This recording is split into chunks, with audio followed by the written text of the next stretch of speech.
Dito nga ay nag-saber ako upang magpaiyak na naman sa mga kalaban. Kriminal kita. Parang may naamoy ako hindi maganda. A few inches later. Dito nga ay akala ko maaubos ko silang tatlo pero nagulat ako sa nangyari sa ginawa ng Natalia. Asesinado a un enemigo. Asesinato doble enemigo. Akala nga ng Natalia dito ay mapapatay niya ako pero hindi niya alam may ultimate pala ako. Asesinado a un enemigo. Dito nga ay irretal dapat ang ultihan ko pero biglang si Natalia ang napatay ko. Dito nga ay naiinis na ang Natalia dahil siya ang lagi kong hinahunting. Akala siguro ng Natalia ay makakaligtas siya sa akin. Mega asesinato.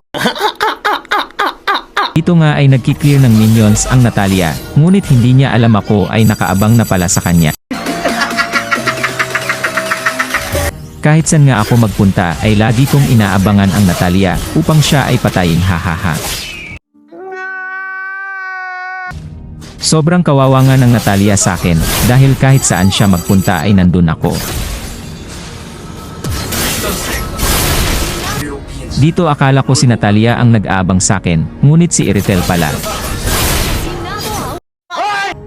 Dito nga ay siling ang aming puntirya dahil sumasakit na ngunit biglang nagpakita si Natalia. Sobrang kawawa na nga dito ang Natalia.